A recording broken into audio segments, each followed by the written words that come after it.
Okay, let's dive into a moment in modern history that pretty much changed everything. We're talking about the air war over Afghanistan that kicked off Operation Enduring Freedom. And this wasn't just another conflict. No, this was the birth of a brand new kind of war, one defined by unbelievable technology, precision, and this crazy new partnership between a few guys on the ground and total dominance in the air. So, in the days after September 11, 2001, the United States was facing a challenge like never before. The enemy wasn't a country with an army and borders you could see on a map. It was this shadowy network, Al-Qaeda, and they were hiding out in Afghanistan, protected by the Taliban. And that's the billion-dollar question, right? How do you even begin to fight an enemy like that? The old playbook was useless. You can't just send in tank divisions to take a capital city when your enemy's real strength is an ideology, a network of people hiding out in mountains and caves. This was a totally new problem. To really get our heads around this, we're going to break down Operation Enduring Freedom piece by piece. We'll look at the revolutionary strategy they came up with, the incredible tech that made it all possible, a key battle that almost turned into a total disaster, and then we'll get into the complicated legacy that this whole campaign left behind. All right, first up, a new kind of war. So what exactly made this so different? Well, the whole thing officially kicked off on October 7th, 2001. And right from the start, the challenge was defining who the enemy even was. It wasn't just a terrorist group. It was also the government that was protecting them. The American demand was actually pretty simple. Hand over Osama bin Laden.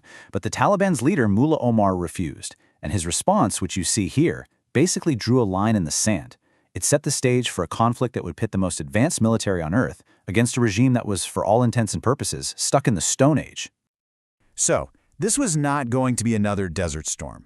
Forget images of hundreds of thousands of troops pouring over the border. The plan was, frankly, radical.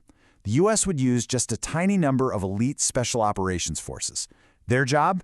To connect with anti-Taliban Afghan fighters like the Northern Alliance and act as the eyes and ears for a devastatingly powerful air campaign flying high overhead. So you have these two very different sides. How are they actually planning to fight this war? Well, when you look at their goals, you see a perfect picture of what military folks call strategic asymmetry. They weren't even playing the same game. The coalition's goals were all about offense. They wanted to destroy al-Qaeda's infrastructure, smash the Taliban, and break their will to fight. The Taliban, on the other hand, they were playing defense. Their whole strategy was just to survive the initial bombing, hold on to their cities, and try to drag the U.S. into a long, bloody guerrilla war. You know, exactly what the Mujahideen had done to the Soviets years before. And this table, wow. It really just lays out how lopsided this was. I mean, it's almost comical. On one side, you've got stealth bombers, aircraft carriers, GPS-guided smart bombs, the whole shebang. On the other side, a handful of old Soviet jets that could barely get off the ground, ancient radar, and commercial walkie-talkies for communication. This technology gap wasn't just a small detail, it was the entire foundation of the coalition's strategy. This campaign really became a showcase for 21st century military tech. The tools being used in the skies over Afghanistan weren't just a little better than what the Taliban had. They were a quantum leap forward in how wars are fought. And at the heart of this whole tech revolution was the JDAM. Now, this thing is genius in its simplicity. It's basically a guidance kit that you can strap onto a standard, everyday dumb bomb. And just like that, you've turned it into a hyper-accurate, satellite-guided weapon. All of a sudden, every single plane in the sky could deliver precision strikes, day or night, in any kind of weather. It was a complete game changer.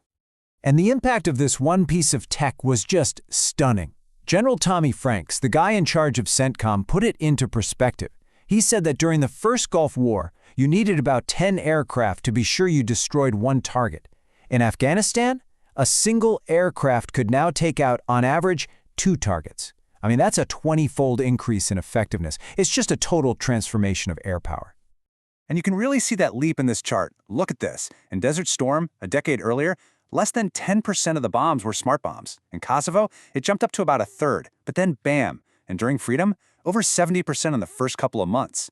Air power wasn't about carpet bombing anymore. It was about surgical strikes.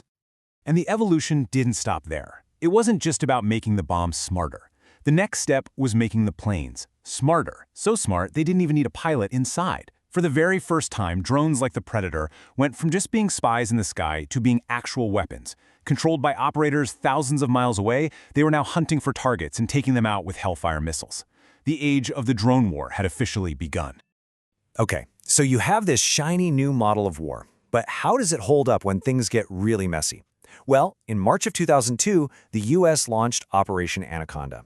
It was the biggest ground battle of the war, designed to trap a huge concentration of al-Qaeda fighters. And let me tell you, it almost went horribly, horribly wrong. So, the plan for Anaconda was cooked up mostly by the Army. They pictured this classic ground assault to corner al-Qaeda in the Shai-e-Coat Valley. But there was a massive flaw. In a war that had been defined by the synergy between air and ground forces, the Air Force was basically left out of the initial planning. And that one mistake almost led to disaster. As soon as the troops hit the ground, they were pinned down. The enemy was way bigger and way more dug in than anyone expected. The Army's own attack helicopters got hit and had to pull out of the fight. The situation was getting desperate, and it all came to a head when a Chinook helicopter was shot down during a rescue mission. What started as a ground-centric fight quickly turned into a situation where the only thing that could save these guys from being overrun was a massive, round-the-clock air campaign that was scrambled together at the last minute. So here's the bottom line. Anaconda ended up being a tactical win, but it was an incredibly powerful and very costly lesson. The problem wasn't that close air support didn't work. It worked brilliantly. The problem was the failure of joint planning. The battle proved that in this new kind of warfare, you can't just have the air and ground guys cooperating. They have to be seamlessly integrated from the very first second of planning. All right, so after that initial phase, what's the final report card on this new wave of fighting? When you look at the balance sheet, it's a really complex picture. You have these stunning, unbelievably fast successes on one side, and these huge, lasting failures on the other. I mean, on the success side, the results were just mind-blowing. The Taliban regime, which had run Afghanistan for years, was gone in just over 2 months. Al-Qaeda's state-sponsored safe haven wiped off the map. But the failures were just as big. The top leadership of both groups, including Osama bin Laden himself, got away.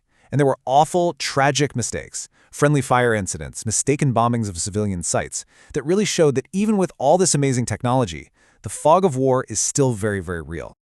Ultimately, this whole campaign ended up being the blueprint for future conflicts. It showed off these powerful new capabilities, but it also highlighted the really tough challenges you face when you're fighting an enemy that doesn't play by the rules. The lessons learned here were crystal clear, and they would basically rewrite military doctrine for the next 20 years. First, whoever controls the sky controls the ground, period. Second, if your enemy is always on the move, you need constant ISR, that's intelligence, surveillance, and reconnaissance, to find them. It also showed that combining these small, elite ground teams with overwhelming air power, it's a devastatingly effective formula. It's like pairing 19th century cavalry with 21st century artillery. But it also uncovered a new problem. When you get a fleeting chance to hit a major target, a slow, centralized command process can mean you miss your shot. And that brings us to the big, complicated question that hangs over all of this.